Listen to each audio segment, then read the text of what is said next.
I'm on my way to interview an owner of an interesting car.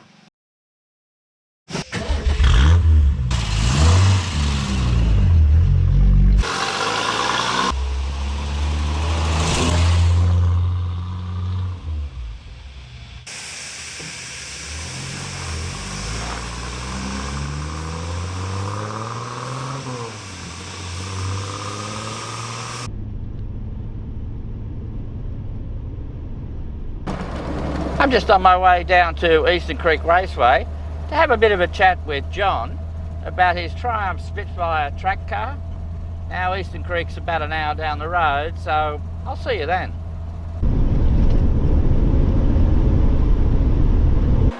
I'm here talking to John about this wonderful Triumph Spitfire. So tell me, let's start at the front end. Yep. What's the engine? The engine is essentially it's a standard Triumph engine with a fair bit of work done internally. Raised compression, all the usual big valves and balanced and tough riding crankshaft. A fast road cam, not a race cam. In this particular instance I've got a set of 40mm Webbers on it, but I used to always run 1.5 SUs. Yeah. There's a difference of about 7 horsepower at 7,000 revs. Balancing an engine I always found to make a big difference, particularly British engines. Very much so. They were always designed to run comfortably at around 5 to 6 at the most. Once you start going over that, that balancing really becomes apparent, and it certainly equates to horsepower on the dyno, because the engine runs more smoothly, it's more reliable. Yeah. So that sort of thing, it's a pretty good job that the engineers did on it. Right. Light and flywheel. What else have we got? Baffled sump, the usual things you have to do for cornering. The high pressure. Were they prone to oil surge? No, it doesn't. It's got a windage tray as well as the baffling in it. And the pump is a later model 1500, a high pressure, high volume pump. So it's running about 80 psi coal. I rallied a Leyland Marine at one time and it had oil surge under brakes. Wow. When you put it on the brake, the oil light would come on. Oh yeah. I had to baffle the sump for that reason. You had to baffle it for that reason alone. Yeah, because the brakes are very good. Right. Are they standard brakes? Absolutely stock standard system everywhere. Yeah. The Spitfire is pretty good. It's a light car, so it only weighs 700 kilos. Yep. And the power to weight ratio is therefore pretty good. So enough braking as long as it's in good nick. Yep. And put race pads in it in the front to take the pedal pressure off. We've got a vacuum booster on it, so it's drivable on the road without having to push the firewall out of the car. If you know what I mean? Yeah. So the gearbox, is that a 4-speed? 4-speed standard Spitfire gearbox. Yep. It's done 7 years of super sprints. Yep. Getting a little bit noisy now, but nothing to worry about. Yep. And quite strong enough for the amount of torque the engine has. Yeah. So is that a Triumph gearbox, or was that handed around the British Leyland? No, it's a standard Triumph Spitfire 3-rail gearbox. Yep. It's a non-synchro in first. Right. But then who uses first? Seriously. Yeah. And so the diff, is that a limited or open diff? The diff, I do have, I've got a high ratio open diff, which I would normally use for a circuit like this. Yeah. Not because of anything else other than top speed down the straight. Use a bit more, but it's a standard 4.1:1 ratio diff. Yeah. With a Quaife torque biasing unit fitted in it, and you really notice the difference. You're not waiting for that inside rear wheel to come down, for heaven's sake, and get some grip. You know? So the rear suspension in these had a bit of a reputation. Have you had to do anything there? Yeah, lots. Lots. They suffered from the old Skippy Loo Volkswagen swing axle job. Number of approaches.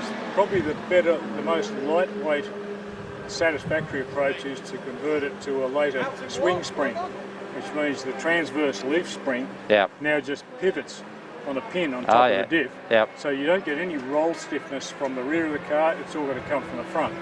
So to compensate for that, you need a heavy roll bar and to stop the nose from dipping and the back coming up, which is where the skippy loo comes from. It's, the springs I've got in it now are 400-pound springs. The standards are 160s.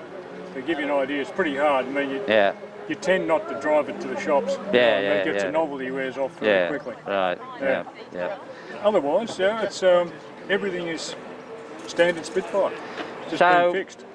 Okay, when you were thinking about doing some sort of motorsport, why the Spitfire? What led you to the Spitfire? When I was 18, I fell in love with one. And I had to have one. I had a Mark III GT6 a few years ago. Family grows up, we had to convert that into a Land Rover. You know what I mean? And then this came up, Nick Harris I bought it from. It was up for sale, and I thought, why not? It's only an ordinary road car. Nothing done to it, which is fine. So I can pull it apart and go through it one bit at a time, make sure everything's hunky-dory. Now, when you own a motorsport car, at least for me, you end up forming an attachment to the memories of what you did with that car. Yes. And therefore, for me, it'll sit in the shed and I'll die and someone will have to take care of it. Are you in that league, or is it a matter of someone come along and offered you money, you'd buy it and buy something else?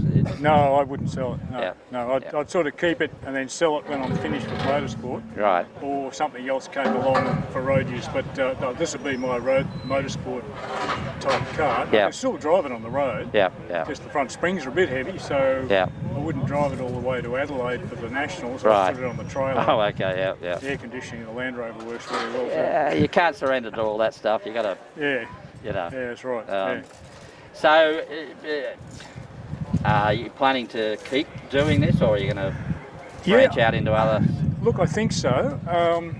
When I first started this, some of the members of the club who were right into the Curie, the Group S stuff, were trying to get me involved in that, but I was too old. Yeah, that's a step. That's another step. If I'd started when I was 20, but you know, I don't have trouble remembering which way the corners go yet.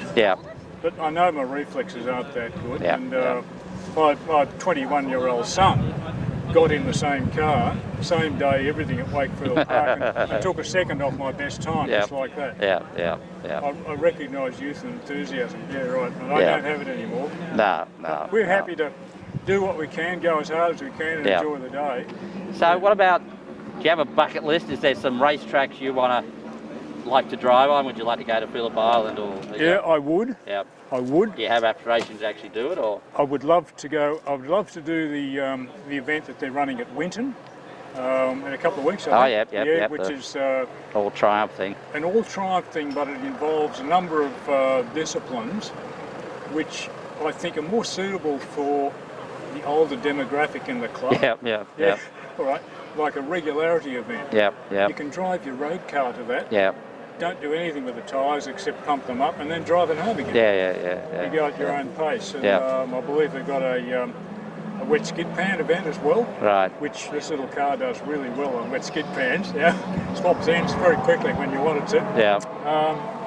And there's an outright speed event as well, but I don't think I'd go into that because I haven't heard of it.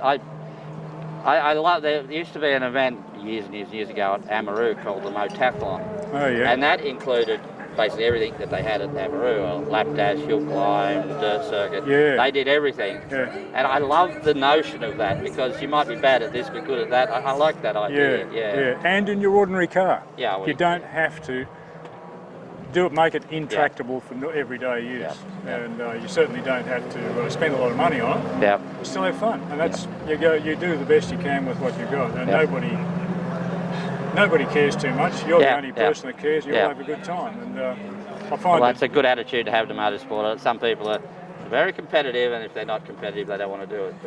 But just do it. You still have to have a little bit of the red mist come down and go harder and harder. But it's still what we can do within our capacity and our cars and the budget and everything else and the rest of life. Well, thanks very much for that. Pleasure indeed. I'm Quack McMallard. Bye for now. And I'm John, and this is the old Spitty. And